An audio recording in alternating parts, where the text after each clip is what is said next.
ඇත කියන අන්තයට යන්නෙත් නැතුව නැත කියන අන්තයට යන්නෙත් නැතුව අපි ඔය කියන්නේ රහතුන් වහන්සේගේ ගුණයක් ගැන. මේ මැදුම් පිළිවෙත කියන්නේත් මොකක්ද කියලා මෙතන සරල හරි අදහසක් දීලා අපි ඇත හෝ නැත අන්ත දෙකට යන්නේ නැති නිසා මැද ඉන්න කියන නිසා මැද ඉන්න කාරණේ ගැනත් කතා කරගෙන යමු. ඔබතුමාගේ සම්මාදිට්ඨිය විස්තර කළොත් මේක හටගත් සැනින් නිරෝධ වෙනවා. මුළු ලෝකෙම මම කියලා ගන්න ඕනේ නැහැ. එතකොට චිත්තක්ෂණ 17යි කියලා කියන්නේ තප්පරයෙන් කෝටියෙන් එකයි. ඒ කියන්නේ මහත්මයා මේ ලෝකේ නීතියක් තියෙනවා. ඒක මම ඔබතුමාව එක්කගෙන ගිහින් සනාථ කරන්න ඕනේ. මේ තියෙන්නේ කියලා. පෙන්වන්න තරම් කාලයක් මේක තියෙන්නේ නැහැ. නිත්‍ය නැහැ කියන්නේ අනිත්‍යයි. ඕක තමයි යෝගේ ඇත්ත තේරුම. මේක තියෙනවයි කියන්නත් බෑ. මේක නැහැ කියන්නත් බෑ. මොකද්ද කියන්න වෙන්නේ? පච්චුප්පන්නයි මහත්තයා පච්චුප්පන්නයි. අපිට මේක බුදුහාමුදුරුවෝ කියලා දෙන්නේ ඔය තමුන්ගේ මුණුබුරාය ඒ කියන්නේ තමුන්ගේ දුවාගේ පුතාය කියලා වඩාගත්තට ඒක නෙවෙයි ඔය වඩා ගන්න. දකින්න එක වඩා ගන්න බෑ. දරුවෝ ටික අල්ල ගන්න. කොහොමද? අතින් අල්ල ගන්න. හැබැයි හිතින් දන්නවා මේ පෙර ඉඳපු එක්කෙනෙක් නෙවෙයි. ඉතින් බුදුහාමුදුරුවෝ කියන දේ විශ්වාසයි නම් දැකපෙක අල්ලන්න බෑ. නුවණ තියෙන ප්‍රශ්න ආපු කෙනෙකුටමයි බුදුදහම වැදගත් වෙන්නේ. චිත්තචෛතසික රූප කියලා විභජ්‍ය කළා දිව්‍ය ලෝකෙට අභිධර්මය කියලා දේශනා කළේ. ඒ කියන්නේ මේ දුකත් සැපයක් කියලා ඔබතුමා කියන්නේ. ඒකින්ද තමයි ඒ ඇත්තන්ට විභජ්‍ය කළා අභිධර්මය කියලා කියන්නේ. මේ ධර්මයේම තමයි විභජ්‍ය කෙරුවා. සැප වැඩි වෙනකොට නුවණ අඩුයි. වර්තමාන සමාජයත් මේ ධර්මයේ හොයන්න පටන් ගත්තේ මේ සියලු කඩාවැටීම් ඉස්සරහා නේද කියන එක අපි දෙවරක් හිතන්නට ඕනේ. බයිබලයේ කියන පොත මේ විදිහට තියෙනවා. දැන් මේක අපි කොටස් වලට කඩනවා. ඒකත් තව කොටස් වලට කඩනවා සෛල ටික. මෙතනින් එහාට දේශනා කරපු ශාස්ත්‍රුන් වහන්සේ කවුද? බුදුහාමුදුරුවෝ විතරයි කෙරවලටම කඩලා උන්වහන්සේ කියනවා මේක හැදිලා තියෙන්නේ රූප කලාප වලින්. එහෙම නැත්නම් මහා භූත රූප වලින්. මේ සත්‍ය කතාවේ දැන් මෙහෙම කිව්වහම මිනිස්සු අවදි වෙනවනේ. මේක ඇත්තද කියලා. හටගත්ත ගමන්ම චිත්තක්ෂණ 17කින් මැරෙනවා. මේ හට ගැනීම දුකක් නෙවෙයිද? දුක කියන එක දැන් ත්‍රිපිටකයේ තියෙනවා, බයිබලයේ තියෙනවා, අල් කුරානයේ තියෙනවා. දැන් අල් කුරානයට ඇලුනයි කියලා වෙනම එකක් පහළ වෙන්නේ නැහැ, ලෝභයනේ පහළ වෙන්නේ. ත්‍රිපිටකයේ දිහා අපි ඔහොම බලනකොට සම්මාදිට්ඨිය නෙවෙයිද වැඩෙන්නේ? මේ සියලු ශාස්ත්‍රවරුන් දේශනා කරේ සමාජයට යහපතම තමයි. ඒ හැම දෙයක් තුලම තියෙන දහම. එතකොට අනිත්‍යයි දුක්ඛයි අනාත්මයි කියන එක දේශනා කරලා තියෙන්නේ බුදුහාමුදුරුවෝ විතරයි. බයිබලයේවත් අල් කුරානේවත් නැහැ. බුදුහාමුදුරුවෝ දේශනා කරපු ධර්මය එකයි. අභිධර්මයමයි. හැබැයි සූත්‍ර ටික විතරක් ඉගෙන ගත්තොත් සූත්‍රවල බහින්න ඕනේ මහත්මයා ඇතුළට. ඇත්තටම නුවණ අඩු උදවියට අභිධර්මයේ දේශනා කළා. ඒ කියන්නේ එහෙමනම් ලිහලා පෙන්වන්න ඕනේ මහත්මයා බුද්ධිමතාටද මෝඩයටද? මේ ලෝකේ දුකයි කියන එක දැනගන්න සත්වයා නුවණකාරයි. පෝසත් කියලා කියන්නේ මිල මුදල් අතින් තියෙනවා සැප එයාට හොඳට දැනෙනවා. එයාට ධර්මය අවබෝධ කරලා දෙන්න අමාරුයි. එයාට දුක දැනෙන්න කාලයක් යනවා නම් එයා මෝඩ නෙමෙයිද? අභිධර්මයේ දේශනා කළා. අභිධර්මය කියලා කියන්නේ අමාරු එකක් නෙවෙයි. දෙවිවරුන්ට තමයි අභිධර්මයේ දේශනා කළේ. ජරාපි දුක්ඛ පැහැදිලි කරන්නේ කොහොමද? කල්පනාවක් ජීවත් වෙනවා නම්. දහම කියලා කියන්නේ අනිත්‍යයි දුක්ඛයි අනාත්මයි. මෙතෙන්ට දහම් අහන්න වැඩම කරන්නේ නැහැ. සම්‍යක් දෘෂ්ටික නොවන දෙවිවරු. ඒ සම්‍යක් දෘෂ්ටික දෙවිවරු කොහේ තිබුණත් එහෙදි දහම් සාකච්ඡා කරනවා, මෙහෙත් දේව ආරාධනාවට වැඩම කරනවා. අවශ්‍ය වුණ කාරණේ මේ සම්‍යක් දෘෂ්ටික දෙවි දේවතාවුන් වහන්සේලා සහ මේ මිත්‍යා දෘෂ්ටික කියන කොටස පැහැදිලි කරලා දෙන්නේ සම්‍යක් දෘෂ්ටික උදවියට නෙමෙයිනේ අභිධර්මයේ දේශනා කරන්නේ. බුදුහාමුදුරුවෝ මනුස්ස ලෝකෙත් බණ කියන්නේ බෞද්ධයින්ට නෙමෙයිනේ. දුක තේරෙන්නේ නැහැ කියන්නේ නුවණ නැහැ කියන එක.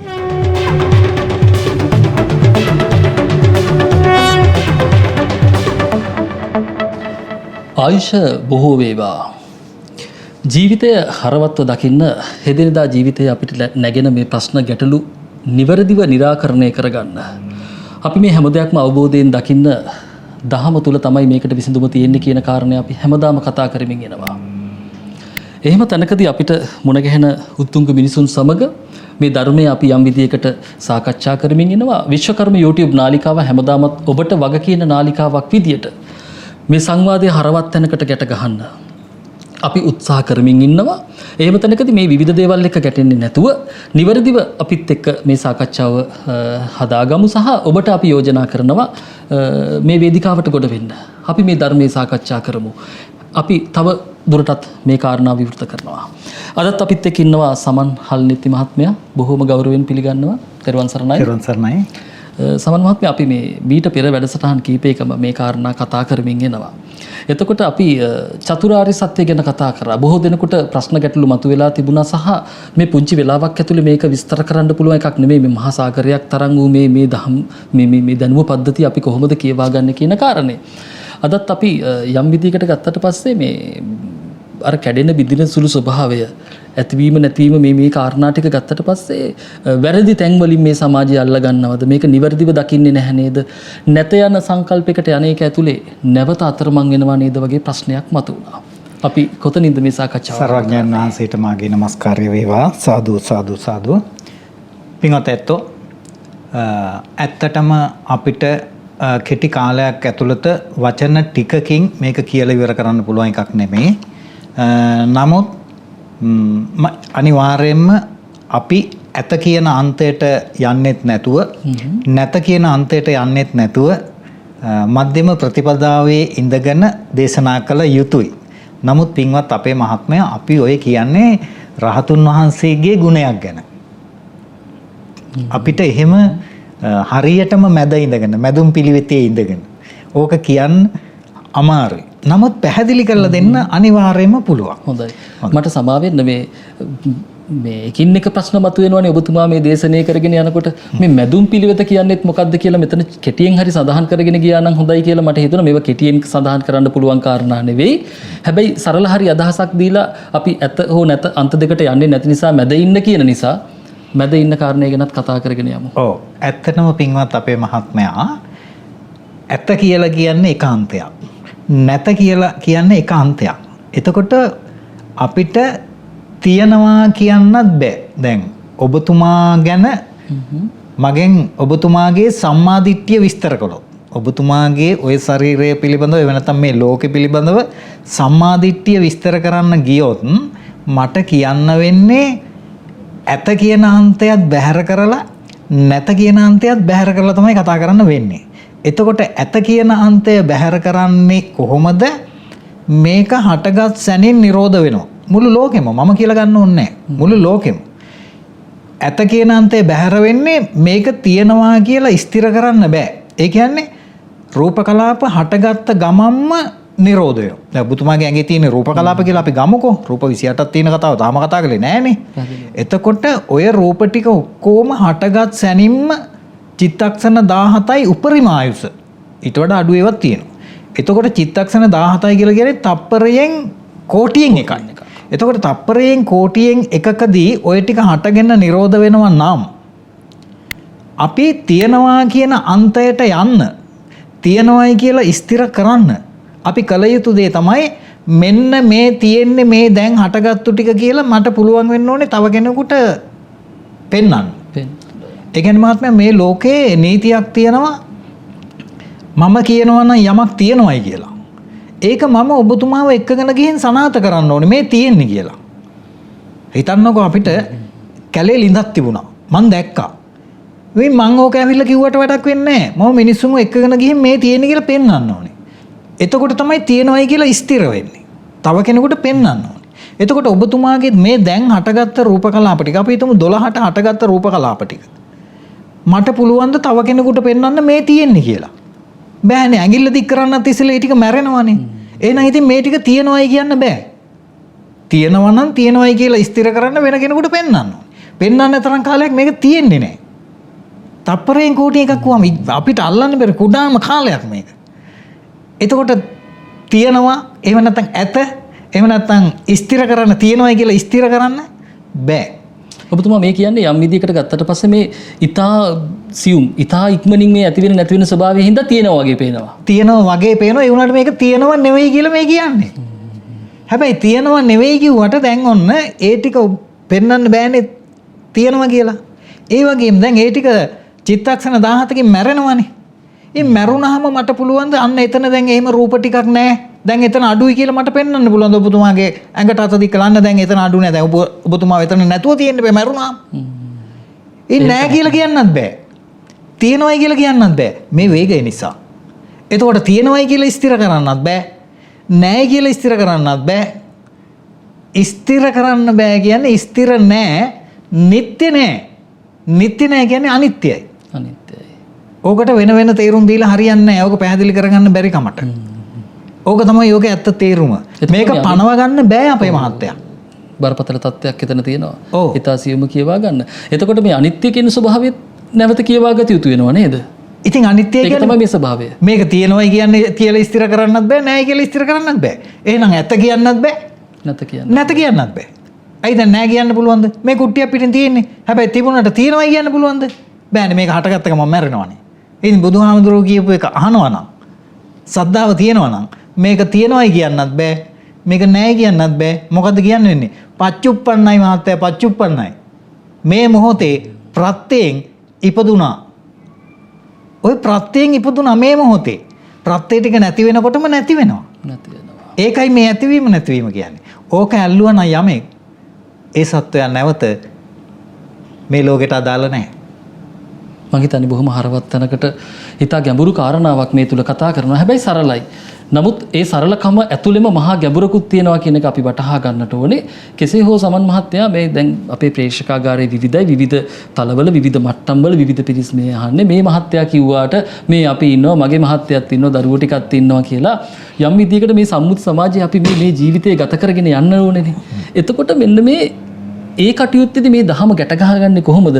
අපි ඒක ලියාගන්නේ කොහොමද? මේ යම් විදිහකට ගත්තාම ඔන්න මම නැහැ කියලා අපිට දැන් මුකුත් නොකර ඉන්න බැරි ස්වභාවයක් තියෙනවානේ. මෙන්න මේක මේ සමාජයට කොහොමද ඔබතුමා ගලපලා දෙන්නේ? මහත්මයා, අපිට මේක බුදුහාමුදුරුවෝ කියලා දෙන්නේ මේ සත්වයාට දුකින් ගැලවෙන්න. එතකොට දැන් මේ පැහැදිලි කිරීම කරලා දෙන්නේ නුඹලා ඔය බදාගත්තට ඔය තමුන්ගේ මුණුබුරාය, ඒ කියන්නේ තමුන්ගේ දුවාගේ පුතාය කියලා වඩාගත්තට ඒක නෙවෙයි ඔය වඩා ගන්න. දකින්න එක වඩා ගන්න බෑ. නුඹලා රැවටෙන්න එපා. ඕවා පනව ගන්න තරම්වත් කාලයක් ඕක තියෙන්නේ නැහැ. හැබැයි එහෙම කියලා මහත්මයා දරුවෝ ටික අතහැරලා දාලා හරියන්නේ නැහැ. දරුවෝ ටික අල්ල ගන්න. කොහොමද?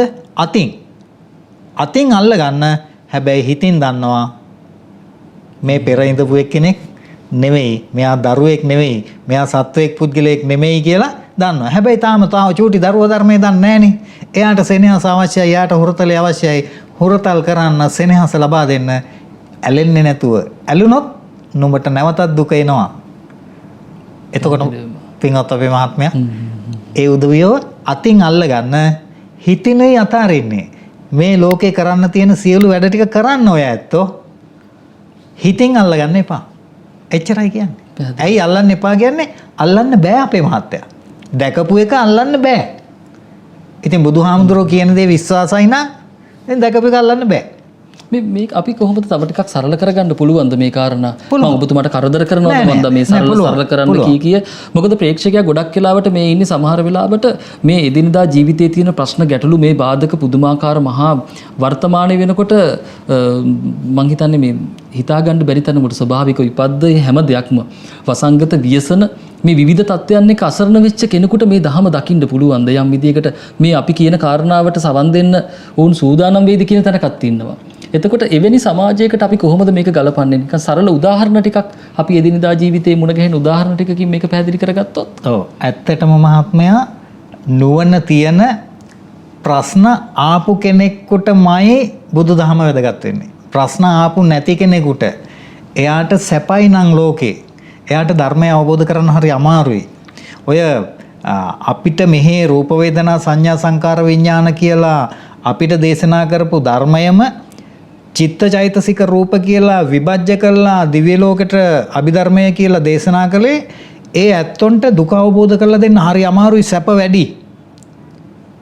ඒක නිසා තමයි නුඹලා රැවටෙන්න එපා, මෙන්න මේ විදිහටයි ඔය චිත්ත චෛතසික ඇති වෙන්නේ කියලා සිත් මුල්ලට දාලා දෙවිවරුන්ට ඉගන්වනවා. ඒ කියන්නේ මේ දුකත් සැපයක් කියලා ඔබතුමා කියන්නේ මේක අවබෝධ කරගන්න යම් විදිහකට මේ පීඩනයත් වටිනවා කියන එක. ඔව්.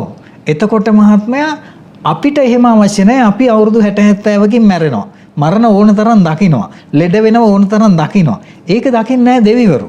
ඒකින්ද තමයි ඒ ඇත්තන්ට විභජ්‍ය කරලා අභිධර්මය කියලා ඉගන්නේ. මේ ධර්මයේම තමයි විභජ්‍ය කෙරුවා. එතකොට ඔය ඇත්තන්ට මට කියන්න වෙනවා සැප වැඩි වෙනකොට නුවණ අඩුයි කියලා.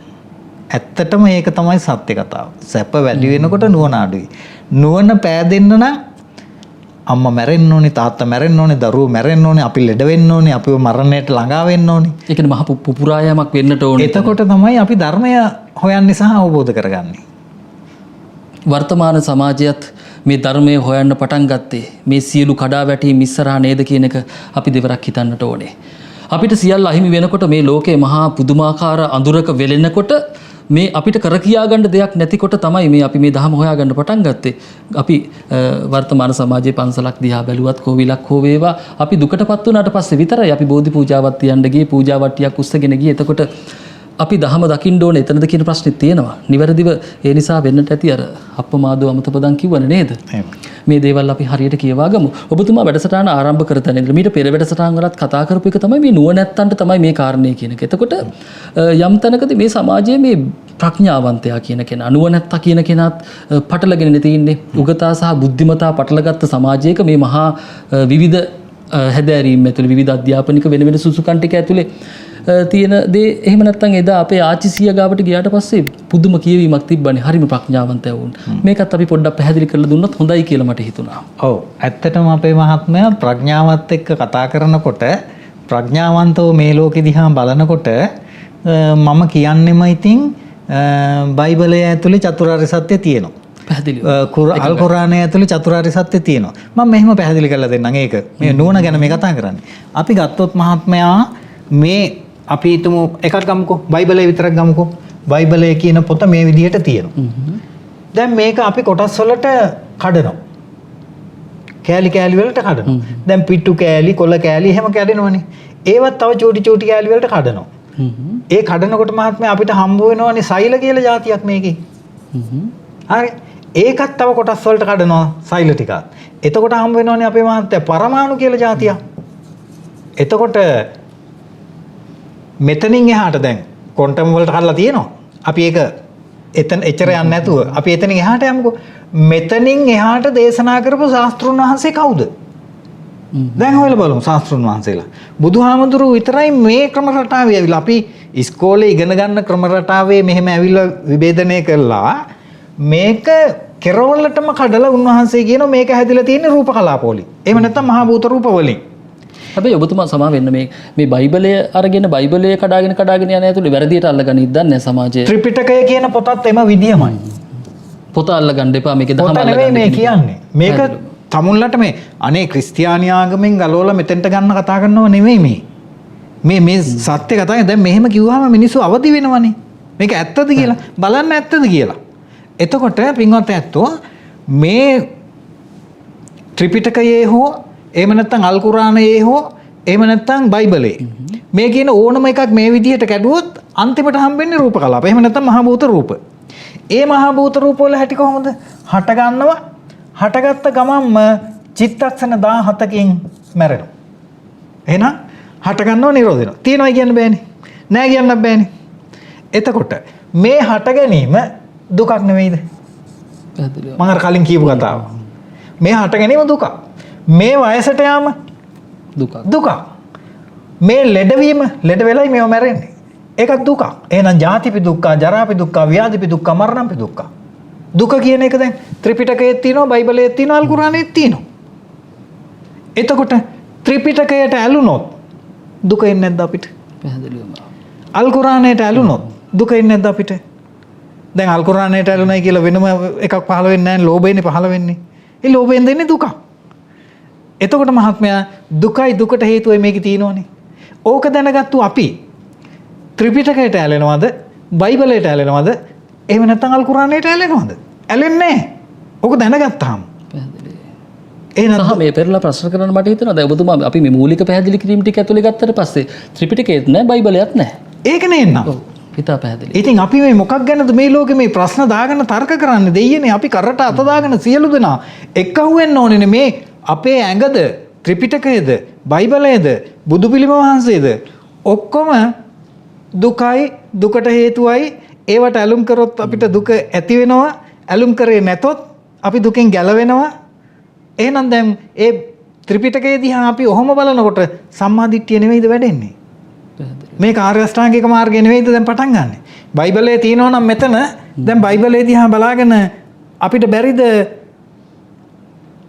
චතුරාර්ය සත්‍ය මෙනෙහි කරන්න පුළුවන්. ඉතින් ඒක ඇතුලේ තියෙන චතුරාර්ය සත්‍යනේ.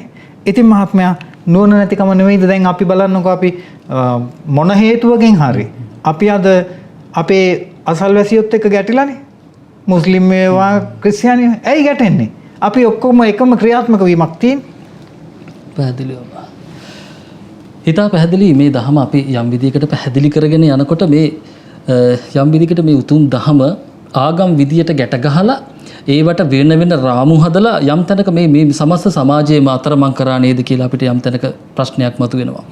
මේ සියලු ශාස්ත්‍රවරුන් දේශනා කරේ සමාජයට යහපතම තමයි. ඒ හැම දෙයක් තුලම තියෙන දහම. ඒ දහම නිවැරදිව අපි හරියට අල්ලාගත්තා, දහම දැක්කා නම්, අවබෝධ කරගත්තා නම්, අල්ලාගත්තා කින්තන නැවත ගැටුමකට යනවා. මෙන්න මේ විවිධ ශාස්ත්‍රවරුන් මේ දේශනා කරපු යහපත් දහම කියන කාරණේට මම හිතනවා ඔබතුමාගේ සතුව වෙනත් පැහැදිලි කිරීමක් තියෙනවා. ඔව් ඇත්තටම මහත්මයා දැන් නැවතත් බනින්න එපා ත්‍රිපිටකයයි අල් කුරානයයි බයිබලයයි සමාන කරුවා කියලා. බලන්න සමාන නැද්ද කියලා. නුවණින් තමල බලන්න. ඔකට දොස් කියන්න බනින්න දෙයක් නැහැ. ඔබතුමාගේ ප්‍රශ්නේ? ඔව් පැහැදිලි කරගන්න අවශ්‍ය උනේ මේ විවිධ ශාස්ත්‍රවරුන් මේ හැම කෙනෙක්ම යහපත නේද උන්වහන්සේලා දේශනා කරේ. එතකොට අපි ඇයි මේ කණ්ඩායම් කල්ලි විදියට බෙදලා යම් ගෝත්‍රික වෙනත් මතවාද එක්ක ගැට ගැහිමින් ඇයි අපි එකිනෙකා මේ එනකොටා ගන්නෙ? මහත්මයා දහමේ ගැඹුරේ තමයි තියෙන්නේ අනිත්‍ය දුක්ඛ අනාත්ම. ගැඹුරට දාගෙන. හැබැයි අනිත්‍ය දුක්ඛ අනාත්ම අනිත්‍යත්වෝ දේශනා කරලා නැහැ. ඒ ඇත්තෝ අනිත්‍යයි කියලා කියන්නේ මේ මව කුසෙන් ඉපදිලා අවුරුදු 60 70 ගියාම මැරෙන එකනේ. ඒක නෙමෙයි. එතකොට අනිත්‍යයි දුක්ඛයි අනාත්මයි කියන එක දේශනා කරලා තියෙන්නේ බුදුහාමුදුරුවෝ විතරයි. ඒ ටික බයිබලේවත් අල් කුරානේවත් නැහැ. හිතා පැහැදිලි. අපි මේ හැම දෙයක්ම කතා කරන්නේ සමාජයේ යහපත උදෙසා දෙසටක් මිත්‍යා දෘෂ්ටික ආගම් පැත්තක තියලා මේක තමයි පරම සත්‍යය කියලා දේශනා කරපු ඒ උත්තමයා ගෞතම බුදුරජාණන් වහන්සේට අපි මේ සියලු ගෞරව අපි පිරිනමන්න ඕනේ සහ මේ අපේ ප්‍රාර්ථනාවේ අදිෂ්ඨානය සියලු සත්‍යයන්ට මේ දහම අවබෝධ වේවා කියන එක. හැමෝම අපි මෙතන ගොතන භාෂාව අදහන ආගම අපි වෙනම තැනක තියමු. අපි එකිනෙකා යහපත්ව හරවත්ව මේ සමාජයේ කොහොමද අපි ඉදිරියට යන්නේ කියන කාරණය. හෙට අනිද්දාට සමහර විට විවිධ ගැටලු මතුවෙන්නට පුළුවනි. විවිධ ගැටලු කවුරු හෝ නිර්මාණය කරමින් තියෙනවාද? බරපතල සද්ද බද්ද ඇහෙන්නට පුළුවන් සමාජය ඇතුලේ. එවැනි තැන් වලට නිර්මාණය වෙනවා. ඒක නිර්මාණය කරන්නේ කවුද කින්ද මන්ද කියන එක අපි වෙනම කියවා ගමු. එහෙම තැනකදී කෙසේ හෝ වේවා මේ ඔබතුමා හිතා හරවත් මේ කාරණේ පැහැදිලි කරගෙන එනවා. අපි එතකොට කොහොමද තවදුරට මේ සමාජයේ අපි ඊළඟ කොටස මේ අපි කතා කරන්න යන්නේ අභිධර්මය කාරණාවට ඉදිරියේදී යන්නේ. එතකොට අපි ඒ ගැනත් සරලව ටිකක් කියවා ගත්තොත් හොඳයි. මේ අභිධර්මය කියන්නේ මොකක්ද කියන එක. ඔව්. ඇත්තටම පින්වත් ඇත්තෝ බුදුහාමුදුරුවෝ දේශනා කරපු ධර්මය එකයි. ඒක අභිම තමයි. අභිධර්මයමයි. නමුත් බුදුහාමුදුරුවෝ යමෙක් සම්මුඛයට පැමුණුනහම එයාගේ භවාංග චිත්තය බලලා, එයාගේ අතීත තොරතුරු ටික බලලා එයාට ගැළපෙන නිවන් දකින්න කෙටිම මඟක් කියනවා. ඒක සූත්‍ර දේශනාව. එතකොට ඒක ඔබතුමාට කියපු එක මට ගැළපෙනවා වෙන්නත් පුළුවන්, මට නොගැළපෙනවා වෙන්නත් පුළුවන්. හැබැයි අභිධර්මයේදී සම්පූර්ණ විභජ්‍ය කරලා මම පළවෙනි දවසේ කිව්වා රූප වේදනා සංඥා සංකාර විඥාන කිව්වහම රූප 28යි, වේදනා කියන චෛතසිකයයි, සංඥා කියන චෛතසිකයයි, සංකාර කියන චෛතසික 50යි. විඥානයයි 81ක් කියලා මං කිව්වා. එතකොට මේ 81 ඉගෙන ගත්තාම, ඒක විග්‍රහ කරගත්තාම පැටලෙන්න කොහෙවත්ම තැනක් නැහැ. හැබැයි සූත්‍ර ටික විතරක් ඉගෙන ගත්තොත් සූත්‍රවල බහින්න ඕනේ මහත්මයා ඇතුළට. ගැඹුරේ ওই ටික ඔක්කොම තියෙනවා. කවුරුත් බහින්නේ. මෙතන පොඩි දෙයක් ඔබතුමාට මම එකතු කරන්න. මේ 81 ඇතුලේ මේ වෙනකොටත් යම් පිරිසක් පැටලිලා ඉන්නවා. යම් තැනක මට ප්‍රශ්න කරමින් ආව මොකක්ද මේ 81ක් ගැන කතා කරනවා මේ මහත්මයා. අපි මීට කලින් නම් මේ 81 අහලා නැහැ. මොකක්ද මේ කතාව කියන එක. මම හිතන්නේ අපි ඉදිරියේදී ඒ ගැන විස්තර කරනවා. යම් විදිහකට අපි පැහැදිලි කරමින් ඉන්නවා. ඒ නිසා මේ ඉලක්කම් වචන මේ දේවල් එක්ක අනවශ්‍ය විදිහට පැටලෙන්න දෙන්න එපා. අපි පරිස්සමෙන් මේවා ලියා ගමු. අපි හරවත් සංවාදයක් විදිහට අරගෙන යමු. ඔබතුමා කියවනේ එතකොට මේ ඇත්තටම මේ අභිධර්මයේ කාටද දේශනා කරේ ගෞතම බුදුරජාණන් වහන්සේ? ඇත්තටම නුවණ අඩු උදවියට අභිධර්මයේ දේශනා කළා. ඒ කියන්නේ මෙහෙමයි මහත්මයා එතන මහා පටලැවිල්ලන්නේ. දැන් ඔබතුමා කියන්නේ මේ ප්‍රඥාවන්තයන්ට නුවණත්තන් උදෙසා මේ කාරණේ කියලා. එතකොට නුවණ අඩු උදවියට අභිධර්මයේ දේශනා කළා. එතන පොඩි ප්‍රශ්නයක් තියෙනවා. ඒක ඇති වෙන්න හින්දාමයි එහෙම කිව්වේ. ඒ කියන්නේ පින්වත් ඇත්තෝ තමුන්ට මේ ගේ මිලදී ගන්න ඕනි නම් පිටින් ඉඳලා මේ සම්පූර්ණ ගේ දිහා බලලා ඔබතුමා ගේ ගන්නවද? එහෙම නැත්නම් ගෙට ඇවිල්ලා වහලට දාලා තියෙන ලී හයියයිද, බිත්ති මොනවයින්ද බැඳලා තියෙන්නේ, දොරවල් මොනවද? එහෙම කුඩා කුඩා කොටස් වලට ලිහලා බලලා තීරණය කරනවද මේකේ මිල? එහෙම නැත්නම් පිට ඉඳන් ගේ ලස්සනයි කියලා මිල තීරණය කරනවද? සාමාන්‍ය ස්වභාවය අපි ඇවිල්ලා බලලා තීරණය කරනවා. ඇතුලේ බලනවා. වහල හදලා තියෙන්නේ මොනවයින්ද? සෙවිල්ලලා තියෙන්නේ මොනවයින්ද? එතකොට මහත්මයා ලිහුවොත් නේද ඇත්ත අහුවෙන්නේ. සම්පූර්ණ කුට්ටිය පිටින් ගත්තොත් ඇත්ත අහුවෙන්නේ නෑ නේද? එහෙමනම් ලිහලා පෙන්වන්න ඕනේ මහත්මයා බුද්ධිමතාටද මෝඩයටද? මේ මෝඩයා කියන වචනෙට ගැටෙන්න එපා. මේ නුව කියන්නේ නුවණ කියලා කියන්නේ උතන මේ ලෝකේ දුකයි කියන එක දැනගන්න සත්වයා නුවණක්කාරයි. දුකයි කියලා ඉක්මනින් දැනගන්න සත්වයා ඉන්නවනේ. එයා නුවණක්කාරයි. නුවණ අඩුයි කියන්නේ ඒක දැනෙන්න එයාට කාලයක් යනවා. එතකොට කාටද දැනෙන්න කාලයක් යන්නේ? ඇත්තටම අපේ පෝසතුන්ට. එහෙම කියමු. පෝසතුන්ට. ඊටත් වඩා සැප විඳින. ඔබතුමා පෝසතුන් කිව්වේ කවුද? මේ මොන වගේ පෝසත්ද? මිල මුදල් තියෙන ඉහළ මට්ටමේ සැප විඳින උදවි ඉන්නවනේ. ඇත්තටම උන් පෝසත්ද? නෑ. වචනෙන් කියන්න එපයිම. වර්තමාන සමාජය ඇතුලේ මේ දුප්පත් පෝසත්කමත් මහා පටලවාගෙන තියෙනවානේ. මේවා ඇතුලේ මහා අමුතු විලාසිතාවක් බවට මේ දහම අහන එක දහම් මග යන එකත් විලාසිතාවක් කරගත්ත සමාජයක්. එතන මේ දුප්පත් පෝසත්කමත් පටලවාගෙන තියෙන්නේ. සමහරට ඈත ගමක ඉන්න අහිංසක ආච්චි අම්මා කෙනෙක් සීයා කෙනෙක් ඉතා පෝසත් ගුණධර්ම අතින් හෝ දහම අතින් පෝසත් අය ඕනෑ තරම් අපි දැකලා තියෙනවා. ඒක එහෙමමයි අපේ මහත්මයා. එතකොට එතන මම කියන්න ගියේ පෝසත් කියලා කියන්නේ මිල මුදල් අතින් තියෙනවා සැප එයාට හොඳට දැනෙනවා. සැප විඳින්මින් ඉන්නේ. එයාට ධර්මය අවබෝධ කරලා දෙන්න අමාරුයි. සැප කියන එකත් ප්‍රශ්නයක් එනවා එතකොට. ඔව්. මොකද්ද මේ සැප කියලා කියන්නේ? එතකොට දෙවිවරුන් නිතරම සැප විඳිනවනේ. ඒගොල්ලන්ට දුක දැනෙන්නම කාලයක් නැහැනේ. ඒකින්ද දැන් එහෙනම් එයාට දුක දැනෙන්න කාලයක් යනවා නම් එයා මෝඩ නෙමෙයිද? නුවණ නෑ නේද? අඩුයි නේද? නුවණ අඩු නිසා උන්වහන්සේලාට අභිධර්මයේ දේශනා කළා. අභිධර්මය කියලා කියන්නේ අමාරු එකක් නෙවෙයි. බොහෝම ධර්මිටිය ලිහලා පෙන්නන්නේ. මෙන්න කෑලි කෑලි ටික වෙන් කරලා පෙන්නන්නේ. ඔබතුමා මේ කියන්නේ දෙවිවරුන්ට තමයි මේ ධර්මයේ දේශනා කරේ. දෙවිවරුන්ට තමයි අභිධර්මයේ දේශනා කළේ. ඒ කියන්නේ ඒක දැන් මේ මිනිස්සයාට මේක කියලා දෙන්න ලේසි. මේ නුඹලාගේ සීයා මැරුණා, නුඹලාගේ තාත්තා මැරුණා, නුඹලාවත් එහෙම මැරෙනවා. දැන් දුක අවබෝධ කරලා දෙන්න ලේසි. දෙවිවරුන්ට එහෙම බෑ. ඒගොල්ලෝ කල්ප ගණන් ජීවත් වෙනවනේ. ඒගොල්ලන්ට හිතන දේ පහළ වෙනවනේ. ඒගොල්ලන්ට කොහොමද දුකක් අවබෝධ වෙන්නේ? ඒකයි කිව්වේ මෝඩයි කියලා. නැතුව මේ මෝඩයි කියන වචනේ හැලු කරන්න නෙමෙයි. එතකොට ඒ උදවියට නුවණ අඩුයි. නුවණ අඩු නිසාම විභජ්‍ය කරලා පෙන්නනවා. රැවටෙන්න එපා. ওই ශරීරය, ඔය රූප මෙහෙමයි. ඔය වේදනා මෙහෙමයි. ඔය චෛතසික සංඥා සංකාර මෙහෙමයි කියලා එකින් එක ලිහලා පෙන්නනවා. ඔබතුමාගේ මේකත් එක්ක මහා බරපතල සංවාදයක් හැදෙන්නත් පුළුවන් යම් විදිහකට මේ අපේ මේ වර්තමාන සමාජය ගත්තට පස්සේ මම දැකලා තියෙන සමහර ස්වාමින්වහන්සේලා පවා කියන්නේ මේ අවසානයේ මේ දිව්‍ය තලවලට යන්න, දිව්‍ය ලෝකේ යන්න, ඊට පස්සේ නිවන් දකින්න කියන කාලයක් නේ මේක. එතකොට යම් විදිහකට ගත්තොත් කොහොමද මේ කියන්නේ ඒ අත්තන්ට මේ දෙවිවරුන්ට මේ නුවණ අඩුයි කියන කාරණේ ඇතුළේ යම් පටලවිල්ලක් හැදෙයිද මේක ඇතුළේ? නෑ, ඔබතුමාම කල්පනා කරලා බලන්නකෝ.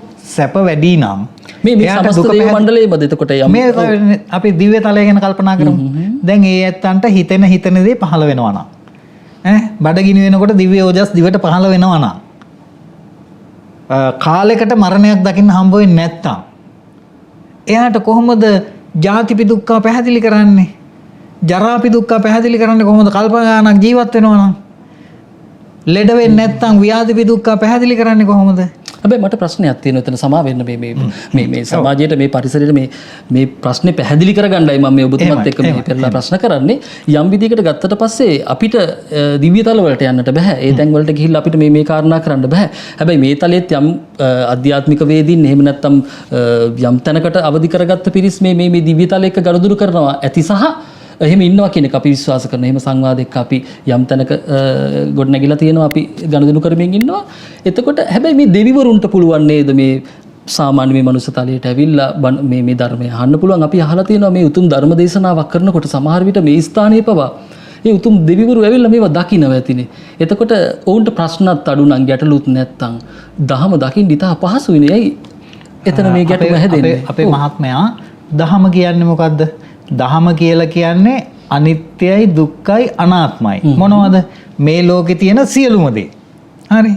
එතකොට අනිත්‍ය පැහැදිලි කරනකොට අනිවාර්යයෙන්ම දුක පැහැදිලි කරන්න එපාය ඇතිවීම නැතිවීම. එතකොට ඒ දුක පැහැදිලි කරනකොට දෙවිවරුන්ට දුක පැහැදිලි කරලා දෙන්න අමාරුයි. උන්වහන්සේලා මෙතෙන්ට දහම් අහන්න වැඩම කරන්නේ නැහැ සම්‍යක් දෘෂ්ටික නොවන දෙවිවරු. පැහැදිලි. ඒ සම්‍යක් දෘෂ්ටික දෙවිවරු කොහේ තිබුණත් එහෙදි දහම් සාකච්ඡා කරනවා මෙහෙත් දේව ආරාධනාවට වැඩම කරනවා. ඒක ඇත්ත. සමන්ත චක්කවාලීසු කියලා අපි ආරාධනා කරනවානේ. අදත් ආරාධනා කළානේ. එතකොට පින්වත් ඇත්තෝ ඒ උදවිය වෙනම කොටසක්. දිව්‍ය ලෝකේ කියලා කියන්නේ. ඒක තමයි මට ලියා ගන්න අවශ්‍ය වුණ කාරණේ මේ සම්‍යක් දෘෂ්ටික දෙවි දේවතාවුන් වහන්සේලා සහ මේ මිත්‍යා දෘෂ්ටික කියන කොටස. මෙන්න මේක අපි හරියට පැහැදිලි කර නැත්නම් එතනත් වැරදි තැනකින් අල්ල ගන්නවා කියන හින්දායි මම පෙරලා ප්‍රශ්න කරේ. ඔව් ඔබතුමාගේ එතකොට මහත්මයා ඒ සම්‍යක් දෘෂ්ටික දෙවිවරු ඇහුවට ඉතින් සම්‍යක් දෘෂ්ටික දෙවිවරුන් නැවත නිවන් දක්වන්න කොහෙවත් එක්කගෙන යන්න දෙයක් නැහැනේ. උන්වහන්සේ ඒ ඇත්තෝ දහම් අහනවා. එතකොට අපි පැහැදිලි කරලා දෙන්නේ සම්‍යක් දෘෂ්ටික උදවියට නෙමෙයිනේ අභිධර්මයේ දේශනා කරන්නේ. අර දෙවිවරුන්ට. ඒගොල්ලෝ මිච්ඡා දිට්ඨිකමයි. ඉතින් බුදුහාමුදුරුවෝ මනුස්ස ලෝකෙත් බණ කියන්නේ බෞද්ධයින්ට නෙමෙයිනේ. දෙවිවරුන්ටත් ඒ වගේමයි. ඉතින් ඒ උදවියට ජාතිපි දුක්ඛ, ජරාපි දුක්ඛ, ව්‍යාධිපි දුක්ඛ, මරණපි දුක්ඛ කියවට දුක තේරෙන්නේ නැහැ. සැප වැඩි නිසා. ඒ කියන්නේ දුක තේරෙන්නේ නැහැ කියන්නේ නුවණ නැහැ කියන එක. ඊට පැහැදිලි. මම හිතන්නේ ඊටමත් හරවත් සංවාදයක් මේ ටික ඇතුලේ අපි විවිධ දේවල් මතු කරගන්න මම මේ හාර අවුස්සන්න උත්සාහ කරන්නේ අපි මේ ධහම පැහැදිලිව අවබෝධ කරගත යුතු හින්දා. කෙසේ හෝ ඒවා අදත් කාලය ඊට ඉක්මනින් ගත වෙලා යනවා. මම මේ වැඩසටහනට අවසානයක් හොයමින් ඉන්නවා. එහෙම හරි අමාරුයි මේක ඇතුලේ දිගින් දිගටම ප්‍රශ්න මතුවෙමින් තියෙනවා. අපි ඉදිරි වැඩසටහනකදී තවදුරටත් කතා කරමු. මේ දේවල් ඇතුලේ අපිට බොහෝ දේ තියෙනවා ලියා ගන්න. එතකොට කෙසේ හෝ ඒවා අභිධර්මයේ ගැනත් අපි කතා කරනවා. ඒක කාටද කතා කරන්න කියන එකත් එතුමා සඳහන් කරානේ. අපි ඉදිරි වැඩසටහනකදී තවදුරටත් ගැඹුරින් මේ සාකච්ඡාව අරගෙන යමු. එහෙමනම් අවසරයි අදට සමුගෙන යන්නට. තෙරුවන් සරණයි. ඔබටත් යහපත් හෙටක් උදා වේවා කියන ප්‍රාර්ථනාවත් එක්ක අපි සමුගන්නවා. නිවැරදිව මේ දේවල් අවබෝධයෙන් දකින්න එහෙම තැනකදී මේ ප්‍රශ්න ගැටළු ටික ලියා ගන්න පුළුවන් වේවි. ප්‍රශ්න තියෙනවද? මේ මොකක්ද අපි මේ නිර්මාණය කරගත්ත ලෝකේ අපිම නේද මේ සියල්ලක්ම නිර්මාණය කරේ කියන එක අවබෝධ කරගත්තා නම් මේ වර්තමානයේ පවතින තත්ත්වයන්, ව්‍යසන තත්ත්වයන්, වසංගත තත්ත්වයන්, මේ රජයන් හෝ වේවා විවිධ බලවතුන් හෝ වේවා මේ සියල්ල නිර්මාණය කරන තත්ත්වයන් නිවැරදිව කියව ගන්නට ඔබට පුළුවන් වේවි. එහෙමනම් තෙරුවන් සරණයි.